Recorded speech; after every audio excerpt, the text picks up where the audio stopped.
ক্ষমতায় বিএনপি থাকে আর যদি আপনারা অন্য দলকে ভোট দেন, আমি কিন্তু আপনাদের কাউকে ছাড়বো না। আমি তাদের ঘর বাড়ি সব পুরায়া সরকার করে দেব। রাজনীতিতে প্রতিযোগিতা থাকে, কিন্তু যখন কোনো প্রার্থী বলেন ঘর বাড়ি সব পুরায়া সারখার করে দিব, তখন সেটা আর রাজনীতি থাকে না, সেটা হয়ে যায় সন্ত্রাসবাদ। বিএনপির কুমিল্লা ৪ আসনের সংসদ সদস্য প্রার্থী, যার মনোনয়ন ঋণ খেলাপির দায়ে বাতিল হয়েছে, সেই মঞ্জুরুল হাসান মুন্সি ঠিক এই ভাষাতেই ভোটারদের হুমকি ধামকি দিচ্ছেন। তার কথা স্পষ্ট, যদি ক্ষমতায় বিএনপি থাকে আর আপনারা অন্য কাউকে ভোট দেন, আমি আপনাদের কাউকে ছাড়ব না।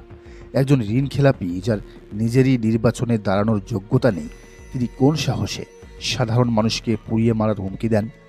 মঞ্জুরুল হাসান মুন্সি প্রমাণ করেছেন, বিএনপি মানেই সেই পুরনো জ্বালাও পোড়াও রাজনীতি। তিনি জানেন ভোটে জেতার কোনো যোগ্যতা তার নেই, তাই ভয় দেখিয়ে কেন্দ্র দখল করতে চান।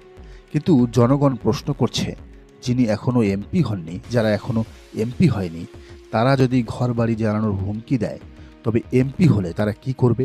ক্ষমতায় গেলে তারা কি করবে? এটা শুধু হুমকি নয়, এটা গণহত্যার আগাম বার্তা। শুধু কুমিল্লা নয়, আগুনের লেলিহান শিখা ছড়িয়ে পড়েছে ঢাকায়ও। খবর এসেছে, ঢাকায় খোদ জামায়াতে ইসলামীর আমির ডাক্তার শফিকুর রহমানের অফিসে আগুন দিয়েছে দুর্বৃত্তরা। প্রত্যক্ষদর্শীরা বলছেন, হামলাকারীরা বিএনপির স্লোগান দিচ্ছিল। এটা কোনো বিচ্ছিন্ন ঘটনা নয়, এটা পরিকল্পিত। তারা জামায়াতের শীর্ষ নেতৃত্বকেও ভয় পাইয়ে দিতে চায়। কিন্তু আগুনের ধোঁয়া কি সত্যকে ঢাকতে পারে?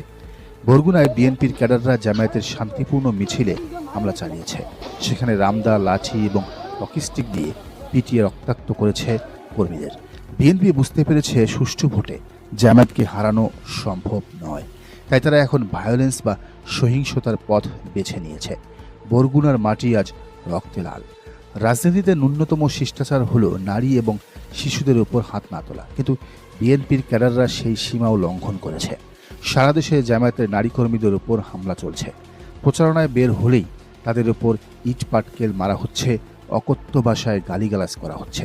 এমনকি তাদের বোরকা ধরে টানাটানি করার মতো জঘন্য অভিযোগও পাওয়া গেছে। এমনকি পেটে বাচ্চা নিয়ে বের হওয়া মায়ের গায়েও আঘাত হয়েছে পটুয়াখালীর বাউফলে শফিকুল ইসলাম মাসুদের আসনে। কেন নারীদের টার্গেট করা হচ্ছে?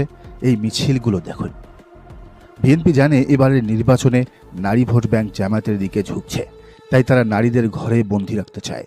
কুমিল্লার মুন্সির মতো নেতারা চায় নারীরা ভয়ে কেন্দ্রে না যাক। কিন্তু বাংলার মায়েরা কি এই ভয় পাবে, নাকি তারা এর জবাব ব্যালটে দেবে?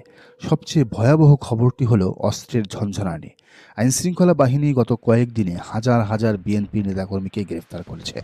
তাদের কাছ থেকে কি পাওয়া